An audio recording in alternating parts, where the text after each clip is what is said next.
program, the radio, its management, staff, or its parent company, iHeartMedia.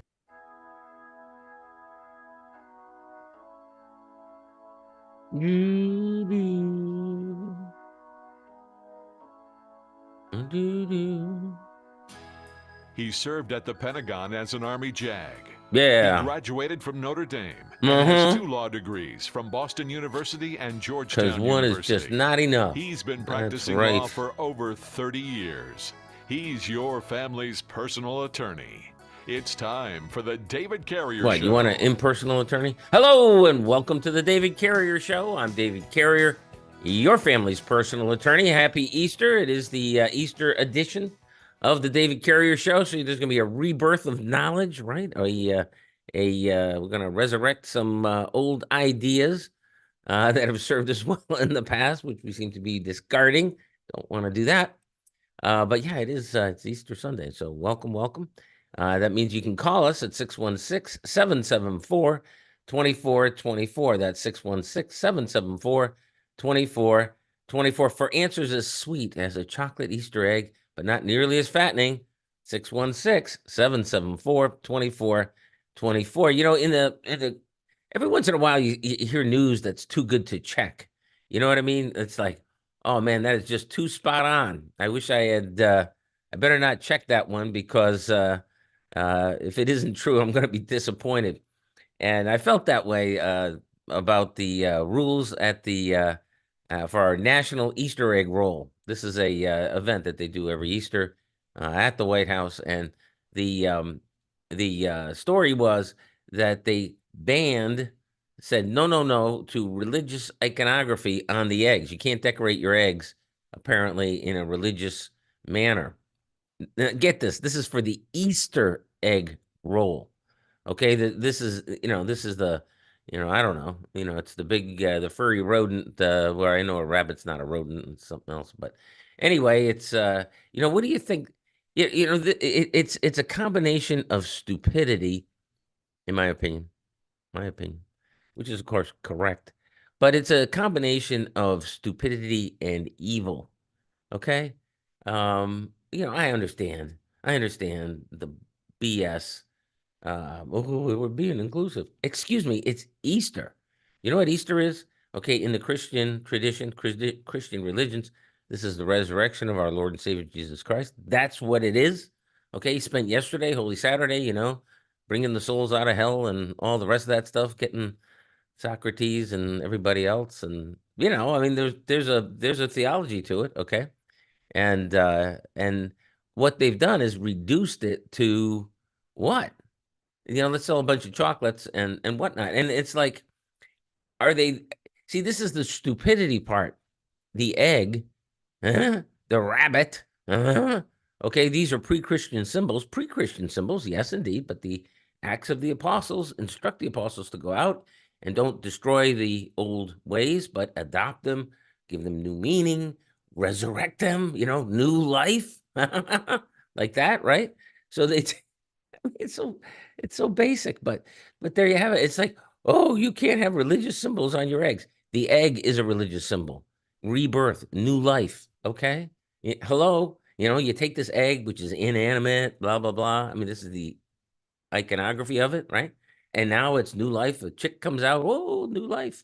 There's all kinds of lessons in the chick coming out of the egg, right? And the same way with the bunny. Why do you think the bunny? Why the rabbit? I mean, are we that far removed from nature and reality that we forgot why rabbits are a symbol of fertility and whatnot? Huh? Have we forgotten about that? Right? Why the bunny? Why the white bunny? Right? It's just like, okay, so it's stupid because you're taking religious iconography, rabbits and eggs and rebirth and all the rest of this stuff. You're denying it. All right, that's stupid. Because you don't realize. Oh, if you don't put a cross on it, I guess then it's not religious. Huh? What? Stupid. But it's also evil because it's an attempt to purposefully deny what it's really all about. See, when you have a a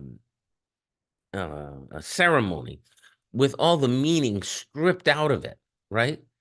Right? It's just a husk. It's a skin suit.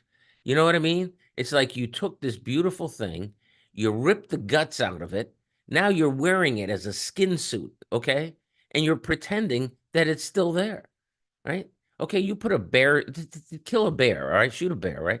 And then put a bear skin on and walk around with it, okay? You're not a bear, all right? You're not a bear. Nobody's even fooled. Nobody even thinks, but oh, well, maybe you fool somebody, I guess, okay? And that's the evil part of it. That's evil. That's bad. That's objectively bad, evil, right? It's stupid because you're taking religious icons and you're saying, oh, well, you can't paint them this way, so therefore they're not religious. Yeah, but the only meaning that Easter eggs and Easter bunny has is in that context, right? I mean, stupid, but then also evil because then it denies, the reality and more evil, last week. But I did check that out. That is true, apparently. That was one of those stories too good to check. I would just, I was reading that. I was like, I hope this isn't true. One side of you is like, gee, I hope this isn't true. Oh, I hope we haven't sunk that far. And then it's like, well, but it's almost too good. Well, then I checked it out and yeah, sure enough. Also on the day that, people who are uncertain about their gender and whatnot, this is the day of celebration for those people. We recognize how brave they are, not to be able to figure out who they are by looking between their legs. Yeah, well, there you go. Okay. And that's the White House proclamation. Easter Sunday is the day. And they announced it on Good Friday. If that's not a slap in the face, if that's not evil, I don't know. I'm not quite sure what is. What is? And then we have the president of Mexico, and you're wondering, well, what the hell has this got to do with estate planning, elder law, real estate, and business law? Well, I'll tell you what it has to do with it. This is all governmental type stuff, okay? And the whole point of what we do here is to help you realize your American dream, okay? Because we live in a nation of rules. We live in a nation of laws. And in my career, it's been 40 years I've been at this, 42 years I've been at this. It's like things have changed, okay? The infiltration of the government into every aspect. Gosh, and culturally as well, and affecting the culture in a very negative, in my opinion, my opinion, because it's the right opinion, a very, very negative way, right? So the president of Mexico comes over and they say, hey, President of Mexico, you guys are bad because you're letting all these drugs into our country. And President of Mexico says, wait a minute. They aren't coming. These drugs are not coming over. Yeah, we're sending the gang members over. Yeah, that's true. But we're not sending the drugs over with these people. These people aren't packing them in. Okay, these are going through the ports of entry. What? Yeah, it's like you guys aren't inspecting the trucks and what have you. They're going through the main ports of entry. Oh, and by the way, we're not the only place that makes the fentanyl, which kills hundreds of thousands, tens of thousands of Americans. We're not the only ones doing that. Oh, and by the way, says the president of Mexico, just to grind salt into the wound, he says, you know why we don't have a drug problem? Because the cartels won't allow it. They're running the whole government and they'll kill anybody who uses drugs. No, says he. That could be part of the problem, part of the way Mexico doesn't have a drug problem. Because the cartels won't allow it, right? But the other thing is, he's like, we haven't given up on our traditions. All right. We still believe in the family. We still go to church. We still have all the rest of this stuff. Okay. So we're not looking for chemical reconciliation. We're not looking for chemical apotheosis. We're not looking for, we don't have to substitute, chemically induced feelings for real feelings. That's what the emperor, I was going to say. The president, well, it's the same thing, right? Serves at the pleasure of the cartels. Anyway, the point is that you get that country, and it's like, what is going on? we're getting lectured on cultural superiority by Mexico. And they're right. And they're right. Are they not right? Are they not right? You know, where family matters, family matters. You know, Mexico doesn't allow open borders. Mexico allows a transportation, you know, a highway, which they could shut down. And if we had a president who wanted to shut it down, like we used to, you could shut it down. But there you are. That's your daily dose of what the hell is going on with the government. You're listening to the David Carrier Show. I'm David Carrier, your family's personal attorney.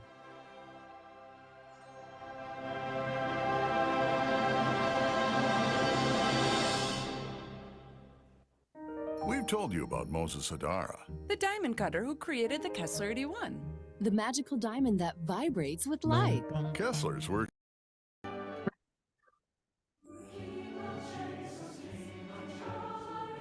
This hour of the David Carrier Show is pro bono, so call in now at 774-2424. This is the David Carrier Show. Welcome back to the David Carrier Show. I'm David Carrier, your family's personal attorney, and you have found the place where we talk about estate planning, elder law, real estate, and business law, plus anything else that you call in about. So call in about something, 616-774-2424. Do you have a question, comment, or concern about wills, trusts, or probate? If you're wondering, how do we beat the high cost of long, and I tell you what, we're seeing stuff I didn't think we'd see. We're at the point right now, and this was 2 weeks ago. I've said this before, so, you know, catch up, right? We've got one of the local long-term care facilities, they're up to $550 a day. $550 a day. That's the basic rate. $550 a day for the skilled care. And that's not a respirator. I mean, it used to be, yeah, you could get there with a respirator or, you know, blah, blah, blah. I mean, there used to be ways to get there, right? But they weren't, you know, it wasn't what you expect normal people to do, regular folks, right? Well, now that's kind of the regular charge. That's on the, you know, on the, what do you call it, on the rate sheet there. And of course, if you're paying $550 a day, if you don't think they're going to find a way to get another $50 a day out of you, well, go to a hotel. And, you know, I mean, the resort charge alone. There you are. And so, so now we're looking at $18,000 a month. You know, you didn't believe me when I said it was 12. You didn't believe me when I said it was 15. Well, now we're good, you know, good for you. Now we're up to, now it's a very nice place, $18,000 a month. Very nice place. I'm not saying it's not a nice place. Super place, very nice place.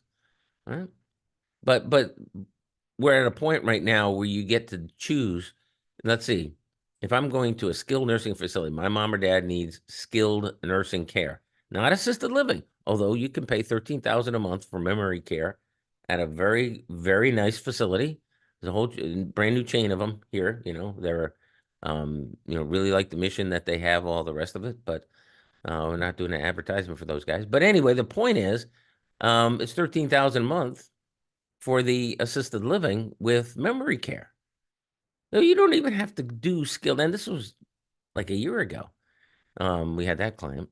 Had to switch them over to skilled care. Guess what? Same price, pretty much. Anyway, the point is, this stuff is expensive. I don't know if you figured that one out. It takes a lot of Easter eggs to, you know, pay the long-term care bill. So it does get, it gets pricey. I'm just saying. So if you have a question about how do you handle that without going broke, and you don't have to go broke. You don't have to. You don't have to. Anyway, 616-774-2424. That's 616-774-2424. We'll get your question, comment, or concern on the air. How do I pay for the high cost of long-term care? Is it possible? Is it even possible to do that? Well, yeah, it is. Yeah, it is. There's only, you know, thousands of people been doing it. You know, but that's the way it works. And now we've got more and more folks who've been doing the kind of planning that we do, right? So, and as a consequence, instead of, and this can get misunderstood, right? Like last week, we had without getting into details, we got into, well, some details, I guess. Otherwise, it's not a good story, is it? Anyway, the bank manager says, "Ooh, why are you paying so much to our client? You know, who's going to pay the fee to get the, long-term care thing done, because the bank manager only knows that our client has so much on deposit at that particular bank, and so as a consequence, now the client's like, oh, these guys are charging me too much. I'm going to go with the bargain basement guys. So, and probably that's going to happen, but the issue is what the bank manager didn't know, or the teller, whoever it was they talked to, was that because of the plan that's been in place now for a- for long enough, let me let me put it that way, long enough. I don't want to identify anybody here. Anyway, the plan has been, we already took like $1 million off the table. All right. And this is the last bits. This is the end of a many-year plan, right? To, because that's why we do these things, because you can foresee this. This is not rocket science. If you make it to 80, if you're in your 80s, you're going into long-term care. It's almost a 1-to-1. Now, we don't want that, because we'd much rather you stay at home, which is why we support the PACE program, PACE, Program of All-Inclusive Care, for the elderly, to keep people at home just as long as we possibly can. But sometimes that's not possible anymore. Right? It's just not. But there's so much misunderstanding out there that now I got a bank manager giving legal advice. That's a risky proposition. And here's the thing, if you're being told you're being ripped off by a lawyer, oh my God, that's like oh yeah, tell me that night follows day, right? I mean, of course we're ripping you off. Of course, it's terrible. And it's like, we saved 99.5% of what you've got. 99.5% of what you've got is secure, right? And will be at the end of this, and you'll get the care, and it'll go smoothly because we've done it thousands of times before, and blah blah blah blah blah. And and it all gets blown up when usually it's the brother-in-law. I'm just to say, usually it's the brother-in-law who kind of doesn't understand what's going on and gives the free advice, right? Because you don't, and that was the thing. They had a small deposit at this one bank, right? And most of the money is somewhere else. They don't even know what's going on. They don't know what's going on. But when the bank manager says, "Oh, you're getting ripped off," those that Dave Carrier, he's terrible. It's it's like, what, what, what? It, it, at the end of the day, you're kind of speechless. It's like, what about everything else? And that the person they sent over, the guy that they sent him to, doesn't do this stuff, has no idea what's going on, probably, and fine, bollocks it up, and then, you know, but at this point, there it is. So my point is that if you're going down this path, right, if you're looking at long-term care, what have you, look, it doesn't hurt to call, right? It's free to call, even if you haven't done a plan with us. It's free to call, but an awful lot of what you hear is just nonsense, and there's no, it'd be nice if it were true. I think we figured out the least expensive possible way of doing it, which is the new model. You've heard me talk about the Red Wagon Club and all that. The new model is, okay, rather than to set it up. See, when the time comes, okay, we're dealing with 5-year audits now. 5-year audits. You know what that means? That means I got to find every bank statement you got, and I got to go back over the last 5 years, right? To explain, to substantiate, to justify why you're qualified. Okay, but that's no problem, because we kept the records from the time you set up your, so from the time we did this, it'll be okay. It'll be okay. But, and it's a small fraction, frankly, of what you'd pay to those guys. I mean, you're talking 1%, 0.5%, oh, but someone else will do it for cheaper, yeah, well, somebody else doesn't understand what the whole plan was, why this is safe. It's not safe with those. Anyway, that's what see, this is my pity party. Pity party for David. It's like, oh, but the thing that grinds you is you see a plan that has come together over the years, right? And now we're at the finish line, and now all we have to do, we got the last, 30 yards to make it. right? And if you don't make it the last 30 yards, all the training, all the prep, all the everything else doesn't matter. Okay, you got to get across that finish line, and you got to do it correctly. You can't, the rest of it doesn't matter. You got to get across the finish line. People don't get that. And then they conflate the whole thing to the last, they think it's all in the last 10 yards. You know what I mean? But anyway, there you go. Don't listen to your bank people. I don't care if it's me or somebody else. Don't listen to your bank manager for legal advice. Probably not the best idea in the world. You're listening to the David Carrier Show. I'm David Carrier, your family's personal attorney.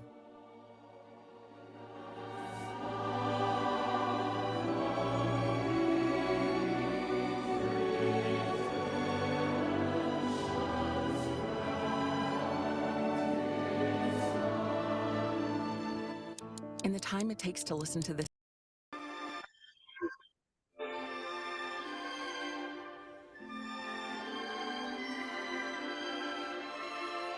David's got the how-to you're looking for. Just call 774-2424. This is the David Carrier Show.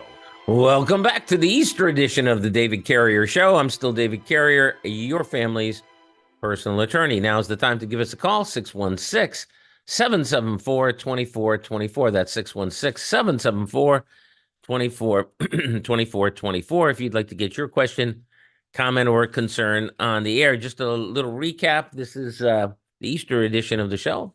And the news that was too good to check, but when I checked it out, it was true, is that the White House apparently has removed or banned or said no to religious iconography on the Easter eggs that will be rolled on the White House lawn. I guess it's tomorrow, right? They have little races and they roll the Easter eggs around, but it's probably not races anymore because that would be damaging to somebody's self-esteem. And the point is that if you thought your government was stupid and evil, well, it's more stupid and evil than you can think, because on the one hand, they're taking the Easter egg and the Easter bunny, both of which are, in fact, religious symbols of fertility. And it's pre-Christian, I know, but it's been for a very long time. People have noticed that bunnies have a lot of bunnies. So if you're talking about rebirth and new life and stuff like that, bunny's not a bad symbol. And if you're talking about life from death, well, look at the egg, which looks sort of like a, guess what, rock, right? It looks like a rock. Oh, and then the chick comes out. Well, what do you know? New life. Hey, that's wonderful. And okay, which is why it was adopted as symbols of the resurrection and the new life. Oh, and by the way, it is springtime. I don't know if you've noticed, but if you look outside, things are getting green. Of course, we might still have some more snow. Who the hell knows? But anyway, things are getting green and budding and all the rest of this stuff. And I say, well, yeah, but it's been consecrated and it's been adopted, and we don't deny humanity. We just incorporate it into religious symbols. So are we stupid because we don't realize that eggs and bunnies are actually religious iconography when we ban religious iconography? Is that right? Symbolism, if you want, if you prefer that term, or are we evil in that we seek to deconsecrate, we seek to defile religious iconography, but we want to keep it on because it serves our purpose somehow? Is that what's going on? I don't know. I leave it up to you. Also, Mexico is chiding us for a lack of family values, which is why we have a fentanyl problem, and they don't. Also an immigrant problem, and they don't. All right. So there you go. Now you're up to speed. What else we got going? Oh, last week was the Lakefront Living and Cottage Show, or Cottage and Lakefront Living Show, and we got to meet quite a few people who have cottages, wondering about, well, how do I hang on to the cottage? Whenever you go to those things, or people who just come into the workshops and whatnot, it's always a lot of fun because you learn, because the things that you think are happening, right? There's always some member of the family who leaves the milk in the refrigerator, leaves the garbage under the kitchen sink, who doesn't, dare I say, flush the toilets, you know what I mean? Leaves the wet towels hanging in the yard, for 3 weeks later when somebody else shows up, all that kind of. Hey, guess what? When you talk about that stuff, everybody says, oh yeah, the heads start nodding. Oh yeah. We've been there. We know who we were talking about. And it's like it's always so it's always so I don't know what you want to say. Affirming for me. Yes, affirmations. I'm affirmed. Uh in my in my rank prejudice and whatever. Um Affirmed when you're talking to people like that because yeah, like I know that's how it goes, but sometimes you wonder, you know what I mean? And it's still happening that way and then people yeah. We've all been there. And so, talking about how do you hang on to the cottage? Why should you hang on to the cottage? How to do it in the most tax efficient way. And the whole tax efficiency about it is really important. People don't quite get it, I guess, but we've got, gosh, now any number of families, where the kids who got the cottage, right? Not only could they not afford to buy the cottage after mom or dad passed, right? Not only could they not afford to buy it, right? If they had to pay the current non-primary residence, the full tax rate at the uncapped value, they wouldn't be able to keep it, right? Because the property taxes would be so high. Because I don't know if you've noticed, but you're not in. See, this is the thing that people I think miss out on. You think, well, how high could prices go, right? How high could prices go for lakefront property in West Michigan? How high could they possibly go? Come on, it couldn't be that much. Well, what you don't realize is that you're in competition not with your neighbors. You're not in competition, right, with the other folks that you know for that cottage. You're in competition with people from Chicago. Okay. And in Chicago, they'll pay $1 million for a 2-bedroom apartment. So the house on the lake, which to you, oh my God, $350,000. That's so expensive. Ooh, terrible. Right. To them, it's like, holy cow. I mean, you can actually get a roof for $350,000? Sign me up. The proof of this is the proof of this. Okay, if you doubt my words, which go ahead, doubt my words. It doesn't hurt my feelings. Go to Chicago for a weekend, okay? And during the summertime, go into Chicago for a weekend. Go to the Navy Pier and the Jazz Festival, whatever the Lollapalooza they got going on there, whatever it is. Anyway, now try coming back to Michigan, right? Come back to Grand Rapids or Holland or wherever it is you live, Kalamazoo, whatever. Try coming back on Sunday, and it'll be heavy traffic. Yeah, the traffic will be heavy, but it's not that bad. Look over on the other side about all the Illinois plates going back to Chicago. Okay, it is bumper to bumper, wall to wall, stop and go. Okay, all those people who bought the other cottages over in, having a Michigan cottage is a thing in Chicago. Hemingway did it. Why not us, right? So that's who you're in competition with, right? So if you lose the cottage, your kids are not competing with your neighbors to buy a new cottage. They're competing with people, who are more than happy to pay whatever it takes because they're making the money over there. They're more than happy to pay whatever it takes to get the hell out of Chicago. All right. To have a little bit of greenery, to look at a lake, non-polluted, now whatever, blah, blah, blah. That's what's going on. Okay. So that's why it's so important that if you want a cottage to remain in your family, you have to do it. It's on you. Okay. If you're the current custodian, there's an ad for very expensive watches. I've seen this ad. I haven't seen, I've never seen the watch. I mean, in real life, I've seen the picture of it. But the idea is, it's very solemn. It's like, oh, you don't buy a Philippe Patek watch. I think that's what it is. You don't buy this watch for yourself. You merely you don't possess one or something like that. It's like you don't buy one of these. You hold it for the next generation. You know what I mean? And it's this obviously wealthy guy and his kid, and the watch is for the. Okay, well.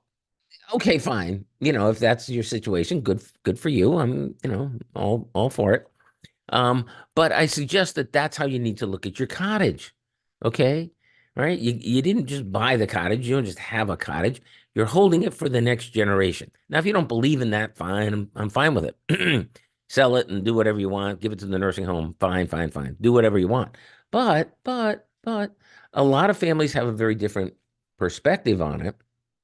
Have this, well, it's mine, yes, but I want to make sure that it's going to be there for the next, like a national park is the idea. Okay. So, and you can make that happen. We ran into a lot of people at the Cottage Lakefront Living Show who are doing just that. But most of the time they're doing it so poorly, they're going to wind up losing the cottage, losing that opportunity. There's a way to do it. There's a way to do it correctly. And I told you about it last week before. So I'm not going to repeat it right now. But if you'd like to know, give me a call, 616-774-2424. You're listening to The David Carrier Show.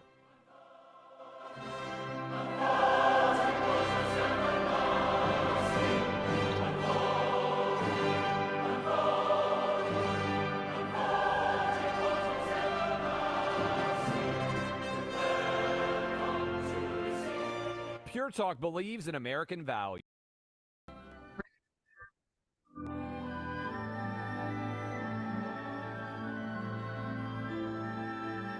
David's perking and working and taking your calls now. This is the David Carrier Show. Welcome back to the David Carrier Show. I'm David Carrier. This is the what do you call them? The Easter edition. That's right. The Easter edition of the David Carrier Show. Welcome. So if you have a question, comment, or concern about wills, trusts, or probate, if you'd like to know how to beat the high cost of long-term care and, make sure your stuff actually gets where you want it to go, well, you could do worse than giving us a call, 616-774-2424.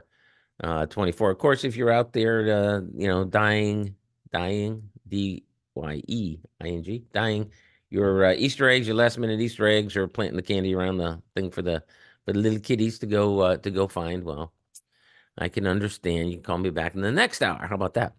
616-774-2424. That's 616-774-2424. And, the question is, how do we beat the high cost of long-term care? Yes. Well, how do we beat the high cost of long-term care planning? That's a good question too, isn't it?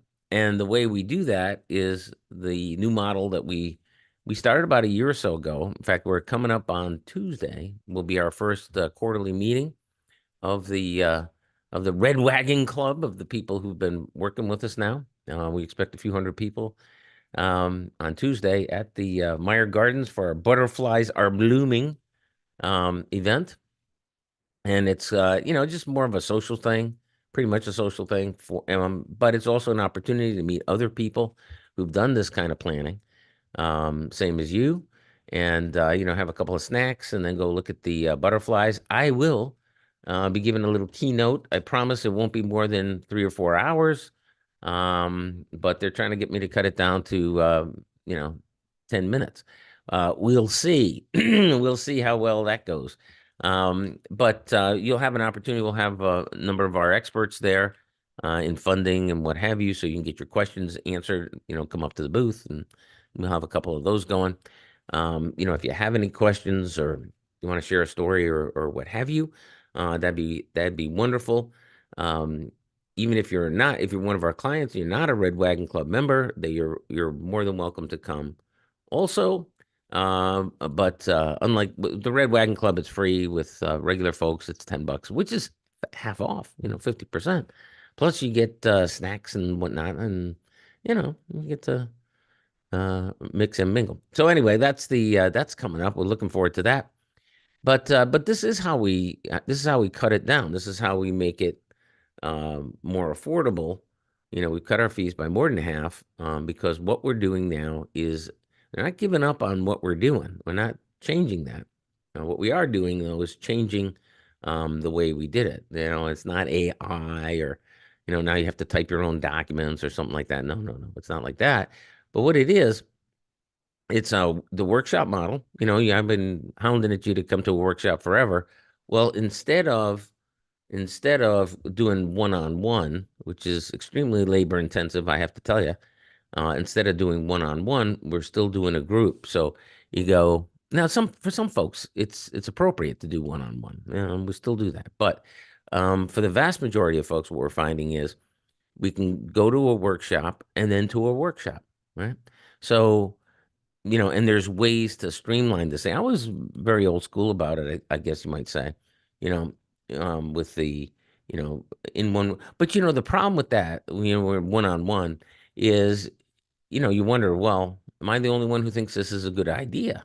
Well, when you're in a room with a bunch of people who are all doing it together, then it's like, oh, I guess it makes sense to these folks also. So that's a helpful thing. That's just reality. You know what I mean? That's just human beings.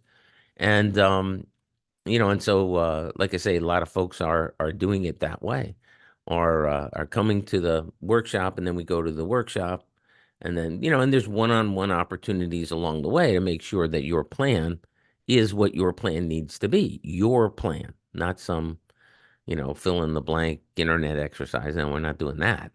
And what we have found over the years is that there are really very few law firms, estate planning, so-called, whatever, out there who are actually protecting you the way it needs to go. They're not funding the trusts. They're not planning for long-term care. They're not doing, and we're in an environment right now where if you ignore the government, it's like, was it Lenin? I don't know. I forget who said that you may not be interested in communism, but communism is interested in you. Okay. You may not be interested in the government. That's okay. But the government is interested in you. And you don't gotta, you can go broke. That's fine. But I just saw again where, another article where, 70 trillion, we got to talk about inheritances because $70 trillion is going from the baby boomers to the millennials and Gen Xers. And, over and over again, that notion is called into question. I mean, is it possible? Yeah, because that's how much these guys own. That's how much the boomers own, is that much stuff. Okay, yeah. So then the assumption is, well, then it'll go to the next generation. And it's like, hang on. There are medical bills to be paid. Do you see? See, the thing is, people all, and I don't want the estate tax and blah, blah, which incidentally, everyone thinks it's going up. I don't. Now, the law says that the estate tax is going down, so it's going to trap a bunch more people come 2026. Oh, but that's so far in the future, we don't have to worry about it. Okay, fine. That's another topic. The thing is, how do we plan for the long-term care? Because that's where the money's going. There's this assumption on the part of people who write articles for I was going to say newspapers. Assumption on the part of people who write for the internet, apparently. Well, that's a new newspaper, right? I mean, that's where you get your news. Anyway, there's assumption on the part of these people who are writing these articles. Maybe it's AI. Maybe AI is that stupid. Anyway, that think that the next generation's actually getting the money. No, it ain't. No, it ain't. And there's two ways the government's going to get it. Number one is long-term care. All right, you'll go broke in long-term care. Oh, yeah, we don't want to hear that. Well, it's not on me. I mean, I'm not doing it to you. It's reality. Unless you plan ahead to get the value that you already paid in, you should get out. But if you don't believe that, fine. But that's one aspect. The other one is the taxes, because most of what, an awful lot of what we've got, of what the boomers have got, is in their IRAs, which your kids will just empty immediately, which means that in Michigan, at least, roughly 42%, right, depending on your kid's income or how much is in the IRA, 40% is going to the government anyway, unless you plan ahead, because your kid's going to empty the damn thing, like immediately. And, that's what they do. That's behavior. Okay. So you can deny it. You can deny human nature. You can deny reality. That, there's a lot of folks doing that, for sure. But you don't have to. And you can actually do things like, I don't know, save the cottage. Make sure the money is there for your kids and grandkids. Make sure that you yourself, and this is number one, you yourself and your spouse are okay. Right? We got a lot of people with age disparity now, a lot more than we used to, with the guys and wives. Can we still say men and women? So the men are older and the women are younger when they get married. They'll put it that way. Husbands and wives. Ooh, that's controversial, right? You would say husbands and mean men, and wives and mean women. Ooh, I feel so transgressive right now. Anyway, The women are younger. Well, women are going to outlive the guys by 10 years anyway, right? What does it mean? What is a woman? A woman is the one who survives 10 years beyond the person she's married to. That's what a woman is, right? And then add the age difference, and now you got 15 years, and you're supposed to make it on $100,000 because that's all of your life savings is going to leave you when your man gets Alzheimer's. Sorry, whoops, didn't see that coming. Well, there it is. Now you know. You've been listening to the David Carrier Show. I'm David Carrier, your transgressive personal attorney. Not the other transgressive.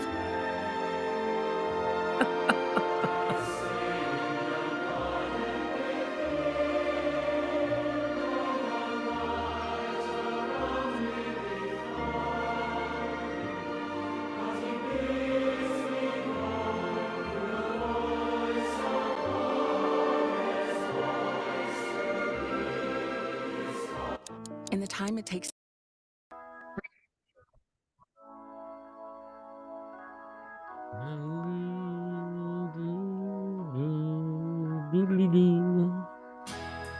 He served at the Pentagon as an Army JAG. Yeah. He graduated from Notre Dame and has 2 law degrees from Boston University and Georgetown University.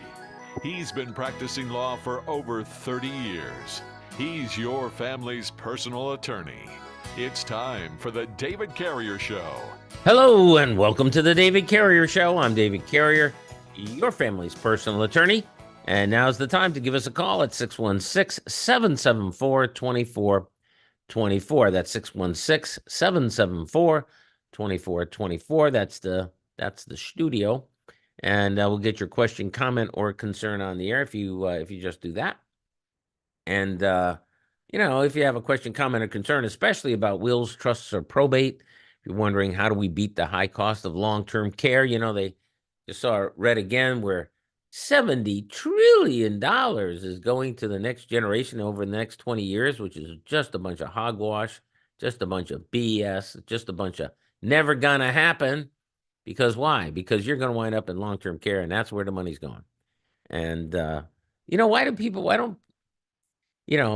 like just do the research when they say, because you see the numbers, they're anywhere from 50 trillion to 70 trillion dollars.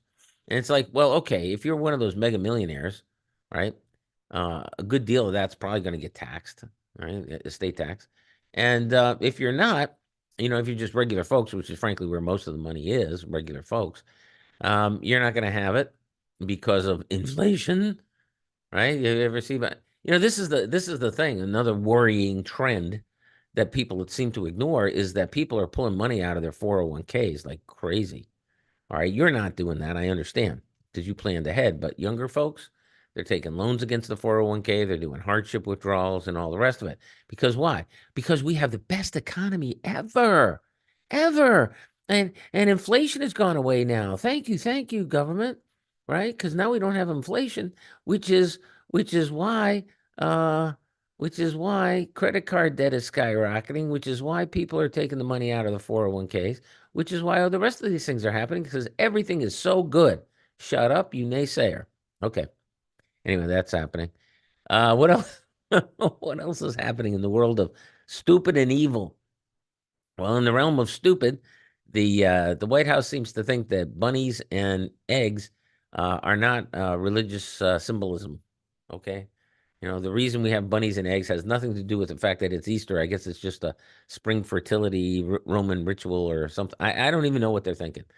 But they did ban religious symbols. There's no religious symbology on the Easter eggs this year. Because why? Because that would be something. Who knows? They don't explain that stuff. They just say, here are the rules.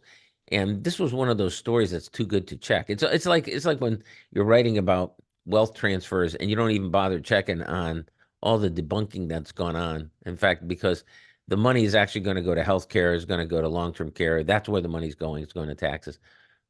You aren't going to get it, but too good to check. So I did check out the thing with the economy and apparently with the Easter eggs, and apparently that is 100% true. Also, they decided that Easter Sunday would be a great day for for declaring that people who can't tell their gender by looking between their legs, those people, this is their special day. Yay! Inclusion. Yay! Tolerance. Yay! Hurrah! Yeah. Okay. Bye. I get it. Slap in the face. Thank you very much.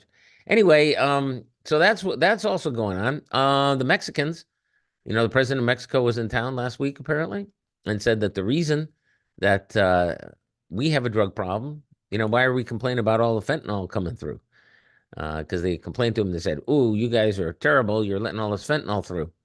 And, and the guy said, "Well, yeah, we may be run by the cartels." No, he didn't admit that, but he's like, "Yeah, well, we still go to church and raise our families."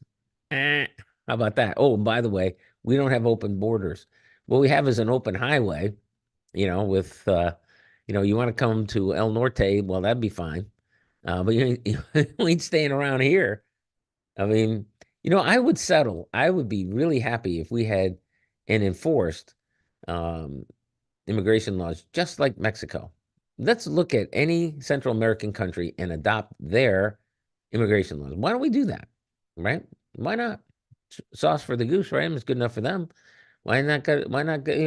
Why are we so culturally insensitive? We should just do like the Mexicans do when it comes to that kind of thing. But of course, somebody made a deal with the cartels. Who did that? I don't know. But that's kind of where we're at. Okay. So in the run, but it just strikes you sometimes, just how like is it ignorance, which would be stupidity on the Easter egg thing, or is it just evil? It's like we're going to take some religious symbolism that's been around forever and a day, or 2,000 years, however you measure it. That seems like a long time to me. And then scrape its guts out and then wear it around like a costume, like a skin suit, and demand respect. There's a guy who says that the whole methodology here is to take a respected institution, right, scrape its guts out, and then wear it like Harvard. I mean, did you think that everyone at Harvard was a plagiarist? Well, apparently not everyone. Not everyone. Although they haven't finished the analysis yet, but it certainly seems like an awful lot. And you thought, well, Harvard, what's a freaking Harvard? I mean, come on, Harvard. H-A-R with a V, V-A-R with a D. Harvard, hurrah. Come on. Well, no, sorry. Just a bunch of phony nonsense, people passing stuff back and forth between each other. There's a guy who just came out, one of these super respected guys, right? A researcher, what have you. It turns out that he took like the same study, right? Look this up. This is the great thing about the internet. You don't have to believe me on anything. You can do your own research. But there's a guy who used the same research, and he was one of these cutting edge, inclusive guys. And, not a jerk like me, but, somebody very sensitive and understanding. Anyway, he repackaged the same research like 5 times and sold it as 5 different research projects over the years. Like changed the names a little bit or whatever. So he basically did one study, made a whole academic career out of it. Now, and this guy's really prominent. See, this is the thing that gets me. It's like these people who are so prominent that they're like right out there, right? And they're the ones getting caught doing this stuff, which doesn't it make you wonder? It makes me wonder. Whoever checked up on this guy, like whoever checks up on me, you should check up on me. Call Notre Dame and ask, hey, did this jackass ever go there? Huh? He's just making that up. Call Boston University. Hey, BU Law School, do you disavow this guy? Why not? Or Georgetown, for that matter. Call the Army. Look at my military record. Did he ever do this stuff? He says he did. Why not? I mean, maybe it's all a bunch of phony baloney, huh? Huh? What do you think? Well, it turns out there's an awful lot of these people. It's just phony baloney. And these are the people you would think had been vetted. You would think that these people, academics with all the blah, blah, blah, people would have at least taken a look at it. And apparently, no, they haven't. And apparently, the reason they haven't, they're all in on it. Am I being harsh? Is that unfair? Right? When you find out that all these people that you respected so much, it's all a bunch of nonsense anyway. It's all just recycled. And then And then look, here's the thing. It's like, okay. It turns out that these very, very prominent people, the leaders of their community, the leaders, right? The people who really know what's going on are just fakers. Okay. Just a bunch of phony baloney, Milli Vanilli of the academic world. Okay, fine. But not even Milli Vanilli, because at least with Milli Vanilli, somebody was singing. I mean, there was at least they could dance. I mean, at least that was Milli Vanilli's thing, right? They were lip syncing, yeah, but at least there was real music there, and they could, they had a dance routine. So, they're not even as good as Milli Vanilli. It's just nonsense that nobody understands because nobody cares to read it. But what about the next layer down, right? What about the other people with these PhDs and this nonsense stuff? It doesn't make you wonder. It makes me wonder. I mean, it's like, okay, if the leaders of the field are all full of baloney, what about the followers? I mean, how much baloney must they be swimming in? You know what I mean? I mean, how crazy the leaders of this thing, the Ibrahim Kendis of the world, or whatever his name is, that guy, all a bunch of phony research, all a bunch of research, quote unquote, all a bunch of nonsense, right? It doesn't stand up, when you do it. Oh, it's plagiarism, and I'm not saying anybody's a plagiarist. I don't want to get sued, but because I don't really know, I haven't done the research on that. But it's like this is all a bunch of nonsense, right? And they just telling each other this stuff, and they give each other a bunch of money to do it. There are universities now with, they just advertise for, you can make a couple $100,000 criticizing other people. Who knew? Anyway, you've been listening to the David Carrier Show. I'll get back to the law stuff next time, I promise. I'm David Carrier, your family's personal attorney.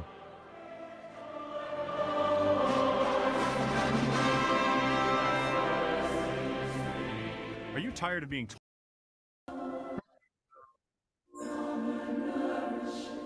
This hour of the David Carrier Show is pro bono, so call in now at 774-2424.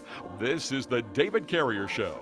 Welcome back to the David Carrier Show. I'm David Carrier, your family's personal attorney. Now's the time to give us a call, 616-774-2424. That's 616-774-2424. We'll get your question, comment, or concern on the air. Okay. Let's actually do a little law stuff here. How about that? You want to do that? We could talk about billings and stuff. I'll talk about that later, maybe. So my mother inherited a house in a senior community. Mom inherited a house. Okay, got it. My nephew convinced her to sell the house less than a year after she inherited it, so they can buy a house together without her on the title. Ooh. She now has to pay taxes on the sale of the house, now due to not waiting long enough. And my nephew with his family is verbally abusing her now. Well, those are two separate issues, right?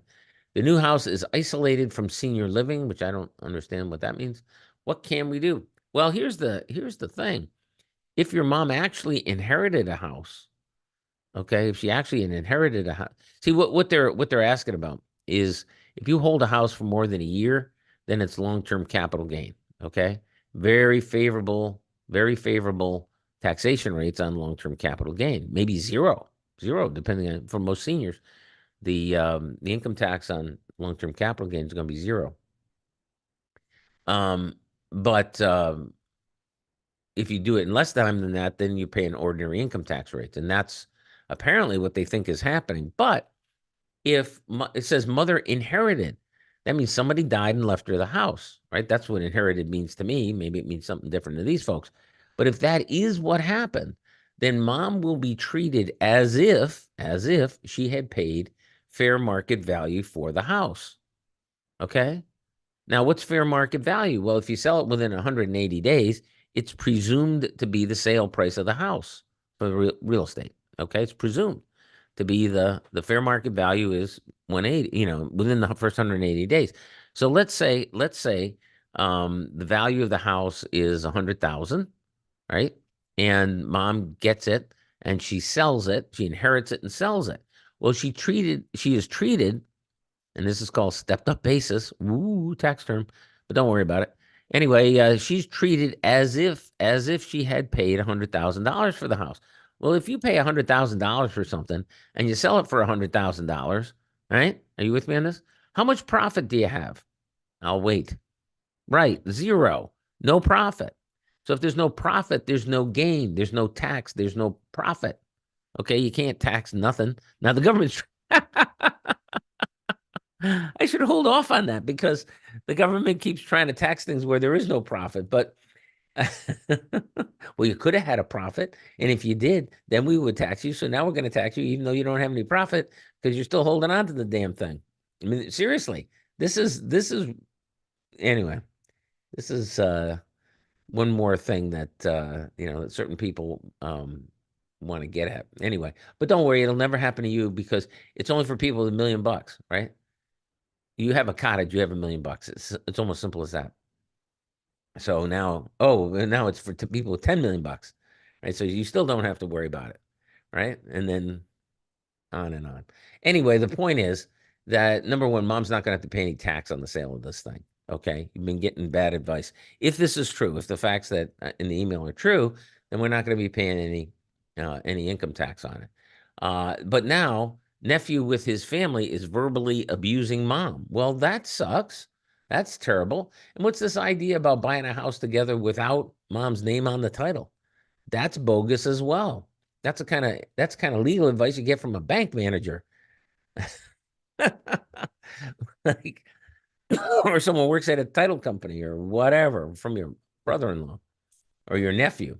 Anyway, long story short, yeah, this is bogus. It's totally bogus. With regard to the taxation is wrong. Why would you do this? Are you thinking, oh, Medicaid won't notice? Of course they're going to notice. There's no advantage not to having mom's name on it, grandma's name, in this case, grandmother name on it. And now they're verbally abusing him. What is going on? I don't understand new house isolated. I don't understand that part of it. But what you should do is report these people to Adult Protective Services. Okay, because that is bogus. That gets a bogus rating of 10.9, and the East German judge says it's fine. Let's see. Let's get to another one of these wonderful things. Now, this is a what do you call a situation in another state. All right, so we're getting this in, but it's in Massachusetts where I'm also licensed to practice. How about that? And it says, can I rent out my brother's home when Mass Health, that's what they call Medicaid in Massachusetts. That's what my mom was on. And do the trust work in Massachusetts? Yes, they do. How do I know? Because they didn't put a lien on it, because they couldn't put a lien on it. And my dad actually had the house for the rest of his life, so we didn't have to worry about it. Anyway, can I rent out my brother's home when Mass Health puts a lien on it? He's been sectioned by his primary care physician. I don't know what that means. I think what it means is he's been, I really don't know. I don't know what's sectioned. I don't know what word they're going for, but obviously been referred for a psych eval. Upon the thorough evaluation on the said psych board, they've told us he will be transferred to long-term care. They will do the applications. That's always a disaster. Don't ever let them do the application for you. Okay. Yeah, it costs coin. It's money. But if you let the facility do the Medicaid application, all they're trying to do is get their money, right? They don't care about you. They don't care about your family. They're just trying to get paid, which you can certainly understand. Very legitimate for them to worry about getting paid, because frequently they don't, all right? But they're not going to do it in a way that maximizes, the benefit for your family. So he owes $200,000 in the house. We were wondering if someone in the family can rent out this beautiful house, even though they're placing a lien on it. And the answer is yes, you can rent it out. Otherwise, how are you gonna pay the lien? But right now, I mean, what we've seen, if you don't take care of this, right, you can negotiate a deal with Mass Health, and that might be the smart thing to do. The way to go really is to talk to somebody over there, who's got an idea about what's going on, because they are not they're not the kindest of people, right? They're going to get, they're not going to compromise. They don't have to compromise. It's the government. This is what they do all day, right? People think that, it's so easy to work with the government. No, not when they're in control, not when they got you by the shorts. No, why would they negotiate with you? They don't have to. I mean, this is the thing with people in probate. They think, well, yeah, I got Michigan Medicaid now is coming after the house. Well, kiss it goodbye, or you're going to pay the bill in full because there's no incentive. And this happens in Michigan as well if you go through probate. In Massachusetts, in most states, they don't wait till you go through probate. They put a lien on it, okay? So that when the thing gets sold, they get paid. That's the deal. And if we don't have that after the next election, I'll be surprised again. I've been surprised before, but I'll be surprised if we don't have a lien system as they do in Massachusetts, as they do in almost every other state. Right now, they just wait for your house to go through probate, and then they grab it. So, again, incentive to avoid probate. You really got to thread the needle on this stuff and get it right. But this person in Massachusetts they can rent it out, but then the question becomes, why bother? Why not just let them have it? Why go through the hassle? Because you're not going to get anything. You're not going to get anything out of it anyway. Okay? You've been listening to the David Carrier Show. I'm David Carrier, your family's personal attorney. Happy Easter.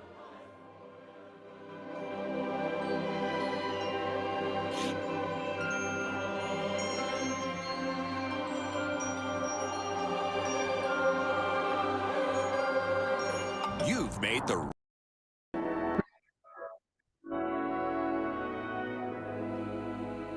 David's got the how-to you're looking for. Just call 774-2424. This is the David Carrier Show. Hello and welcome to the David Carrier Show. I'm David Carrier, your resurrected? No, not exactly. I'm not resurrected. But anyway, this is Resurrection Sunday. This is Easter. Welcome, welcome. Happy Easter. A special Easter edition of the David Carrier Show, which means that'll be pretty much the same stuff as ever. Sorry. I'll throw in a few Easter references from time to time. That's about it. So if you're expecting more, prepare for disappointment one more time. Anyway, 616-774-2424. That's 616-774-2424. If you'd like to relieve the tedium of listening to me talk about what I want to talk about and you'd like to talk about something else, well, call that number, 616-774-2424. And we can talk about what you want to talk about. And I don't blame you. It's just the way it is. Here's a handy tip. This is something that came up last week, and I promise I will get to more legal stuff. Came up last week where we had we do these long-term plans, right? So we've got, 20,000 or so plans out there over the last 30 years. And since 2006, when the law was changed to enable us to plan ahead, reliably plan ahead, multi-state, all-state plan ahead for the long-term care, that's been a real focus, because what I learned in the first 16 years of practice was people don't go broke because of probate. People don't go broke because of kids squabbling or whatever else. People go broke because of long-term care. And if you haven't planned ahead for long-term care, you're in trouble. Okay, it's not going to work for you. It's not going to work for your spouse who survives you. Okay, so we've been really focused on that. And then in 2006, like I say, federal law got changed, and now we've got a national framework. Now we've got something we can actually rely on, as opposed to waiting with chewing your fingernails every month when they come out with new regulations. Instead, it was much more reliable. So that's what we've been doing. And now we've got plans that are coming to fruition, and have been, right along, but still, we're seeing an increased incidence of that. And the issue is, well, okay, we did that, yes, and now we got to justify it all, which we can do. And we got to show now, when people are actually needing the long-term care, well, let's take it over the finish line. Let's finish the job. And Medicaid applications are no joke, especially if you're not flat busted broke. All right, they're no joke. You want to hang on to something. There are ways to do that. And when you've planned ahead, the way so many of our folks have, our clients have, it's it's to look back and say, okay, we put all this in place, but now I have to demonstrate to the state, to the Department of Health and Human Services, that we did it all correctly, and it was done correctly, over the last 5 years and all the rest of this stuff. And they keep coming up with more stuff. And well, what about this? Okay, well, here's the answer to that. Well, what about that? Well, here's the answer to that. And what about this? Oh, okay, all right, fine. We've even had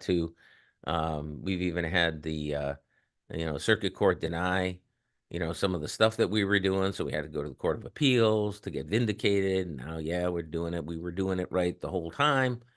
They thought we were doing it wrong, but the Court of Appeals, yay, Court of Appeals, said, no, it's A-okay. But that's what goes into making sure that you don't go broke. I mean, that's what goes into preserving the cottage. That's what goes into making sure your spouse is not impoverished because you needed the long-term care. All right, that's what goes into it. It's not it's very rewarding, I have to say. It's very personally satisfying, when you see people actually enjoying the benefits of 20, 30, 40 years, well, 20, 40, 50 years of working and saving and all the rest of that. It feels really good. But most people aren't doing that. And by people, I mean most estate planners, whatever designation you want to give them. And so they don't understand all the nuances. What I've been finding is that most people will do a spend down, or they'll do some very, very basic planning and won't take advantage of the other things that have been done. And so they quote fees that are much less, significantly less than ours. We just had this happen where, the bank manager says to the client, and the bank manager, he has a small amount on deposit at this bank, doesn't understand and he comes across as just a normal guy, regular guy. So she doesn't know everything else that's going on. He or she doesn't know whatever else is going on.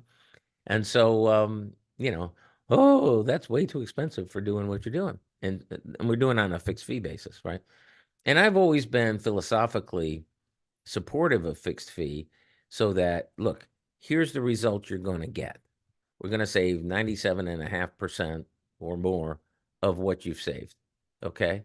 So that's one way of it's not the only way, but it's a way to evaluate what we're doing. Or you're going to save 80%, or you're going to save, some percentage. Is it worth doing it? Is it worth paying this much to save that much? It's a way to evaluate it.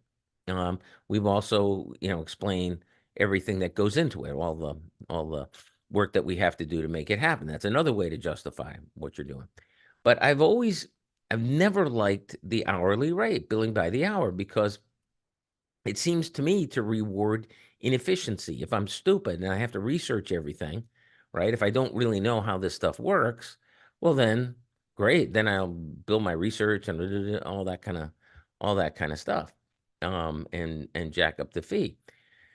That's the way it seemed to me. And it seems to me that if I need a job done and somebody says, I'll do the job and reliably and everything else, and if there's any issue, I'll handle it, blah, blah, blah, then, and this is what it costs, then that seems to me like a good idea. The problem with this is when you get into things that are actually complex, that actually take quite a bit of time, right? And you hit somebody right up front with, look, this is the fixed fee. It might, if we bill by the hour, it might be less than this, but it might be more than this. And it takes into account all of the possibilities. Plus, we've been at it for a long time. We actually know what we're doing. It'll be smooth. And the problem is when you put yourself out there and you say, okay, this is a fixed fee, it's very easy, for your brother-in-law, from the person next door, for the bank manager, for the whoever, to say, oh, that's unreasonable. It should be only a fraction of that. Well, when you don't understand everything that's going on, you can understand why people might think that way. So I'm not unsympathetic to the perspective of people who don't understand what we're doing. I'm very sympathetic to that. But anyway, The reason I'm getting into all of this is we've decided to shift from the fixed fee, which I think is really beneficial to the client, to just billing by the hour. What we've already what we've already discovered, and then I'm not happy about this. Okay, I'm not happy about this because what we found out is that more people they're happy to do the hourly rate, much more happy, right? We're getting twice as many clients in some areas of the practice billing by the hour. But guess what? The hourly rates are more, when we do by the hour, it turns out we were undercharging on the fixed fee. I mean, it's like, okay, I'm done, but I'm done with it. You know what I mean? I'm done with trying to save people from themselves, when it comes to the hour. I did think that the fixed fee was the way to go. Now we're still doing that with the planning because we can predict that and all. But with regard to other stuff, well, you tell me. I mean, would you rather pay a fixed fee, that seems like a lot up front, or would you rather have, oh, we're only going to charge you this much, but actually it's going to wind up being more than that, because we're doing, but it'll all be billed, it'll all be justified. You'll get a complete. That's where we're going. It's not a happy thing, but that is, I guess that's pity party for David, isn't it? But that's kind of where we're going on it. Just so you know, that's what keeps me up at night. You've been listening to the David Carrier Show. I'm David Carrier, your family's personal attorney.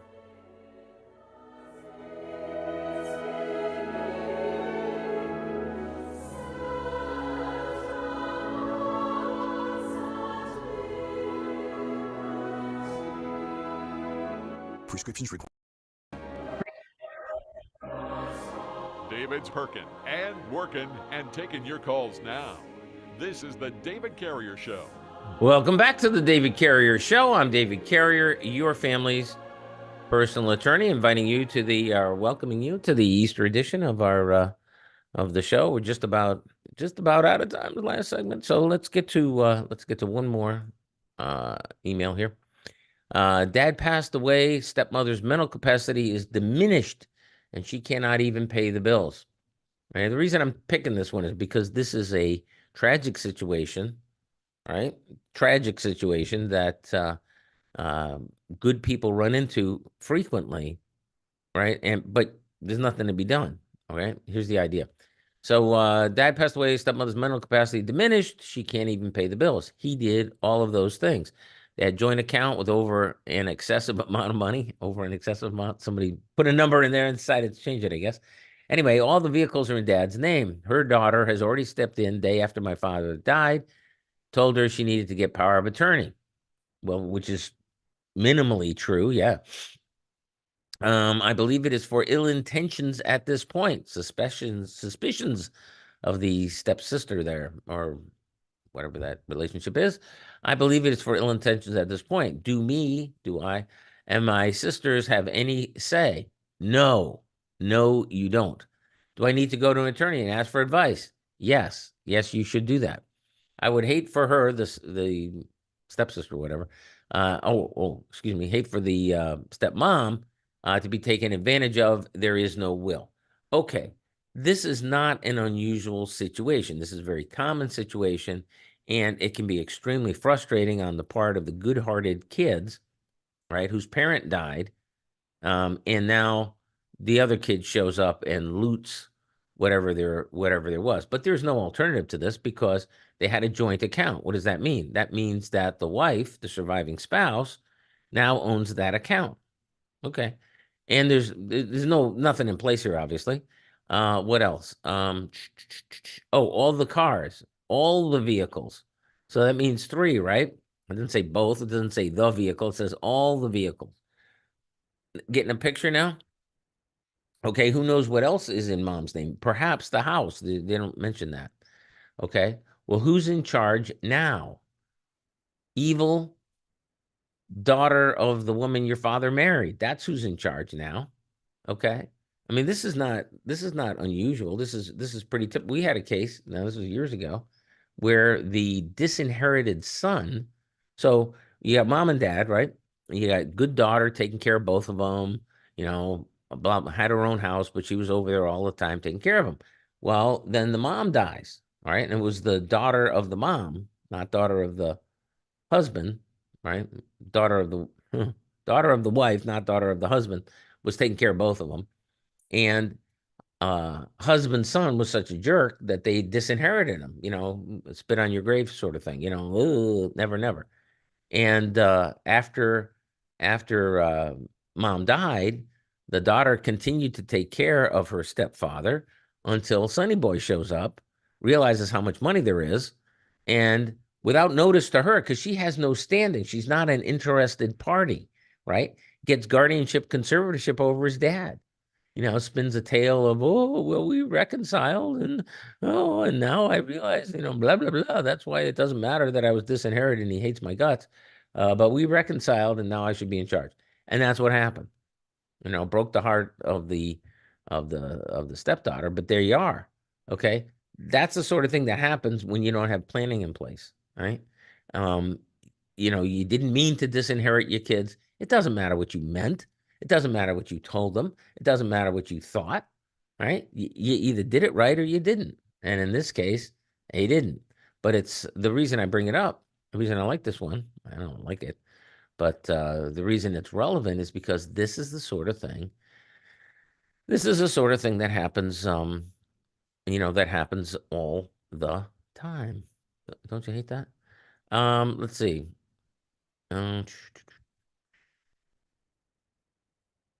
I'm being ordered to evict by tomorrow, but I have yet to find somewhere else to go due to the fact I'm taking care of my mother who has dementia and my disabled son. Not the leaseholder, however, my mother is, but they put us both on the eviction notice. What can I do to stay in my place to live? You're getting evicted tomorrow? Really? Why didn't you show up? You had a lot of notices. They're not going to put someone with dementia or disability. All right. I'm speechless. I mean, you should have done something, right? So here's another thing. When you get the papers that say court of the 39th, whatever, on them, treat them seriously. Don't wait until the sheriff is showing up tomorrow to put your stuff on the sidewalk and then trying to figure out where to go. Okay. Sheriff ordered to come on Monday. There you go. All right. Don't be that person. Okay. It's so easy, relatively easy, to do this stuff, to get it done in advance. It's much easier to avoid the problem than much easier to avoid a problem than it is to fix it once it's already, stitching time saves 9, all that kind of stuff. My 2 sisters, niece and I take care of my 87-year-old dad who has Alzheimer's with dementia. There's a girl in Louisiana that for years has said she might also be his daughter, but she never come around. Could she somehow be able to control his finances when he passes? Well, what you want to do right now is you want to go to probate court and, let's hash this out right now. Okay, do you have the information on the person in Louisiana? Right? Send her a notice, send a, determination of heirs, do it now, or denial of paternity or something like that. Get the probate court to find out, send this person a notice, give them an opportunity to be heard, right? And make them show up or shut up. That's the nice thing about court. The thing about, you got a lot of complaints about court, but one of the nice things about court is they either have to show up or shut up. Okay. So if people are saying stuff, you can go to court and get a, probate court, and, have a finding of the heirs or determination of facts, stuff like that. All right. That's one of the things that they're there for. And the thing is to do it now when the witnesses are still around, now, dad has Alzheimer's with dementia. Well, maybe he should have said, this is not my kid. Or maybe he said, I don't know if it's my kid. Or maybe you should, if you get a credible threat like this, right? Okay, now you're going to have to go to the next step, not just planning. But what I would do in a situation, somebody comes to me and says, hey, I got this person in Louisiana, and I was at Fort Polk there during Korea, and is it my kid? Well, I don't know. Might be. I had some wild weekends when I was training down at Fort Polk, Louisiana, and maybe it is my kid. Okay, fine. Now, then you do your estate plan and you disinherit this person. You say, hey, I know that Lucy Lou down there, whoever, is claiming to be my kid. But if she is my kid, I disinherit her. If she's not my kid, oh, and by the way, if she is my kid, I disinherit her. Boom, done, over and out. Okay, now she shows up and says, oh, I really am the kid. And it says, well, here it says you're not. And it says, even if you are, you're disinherited. So there you go. Now you've handled it. You don't have to go to probate court. You just handle it in the documents. These are the sorts of, problems like this. Solve the problem. You can solve the problem, especially if you do it now. You've been listening to the David Carrier Show. I'm David Carrier, inviting you. And now, if you're a client, don't forget, April 2nd at the Frederick Meyer Public Gardens and Sculpture Park. That's where we're doing our quarterly meeting. You should have gotten your email and your letter and all the rest. If you didn't, give us a call at the office tomorrow and we'll get it to you. See you there. I'm David Carrier, your family's personal attorney.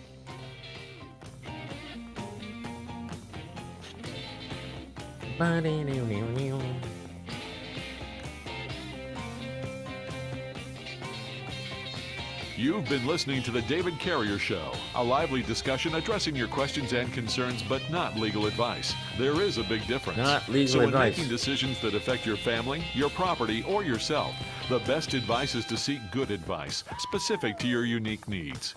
If you missed any of today's show, or would like additional information about the law offices of David Carrier, please visit davidcarrierlaw.com. When you download the BetMGM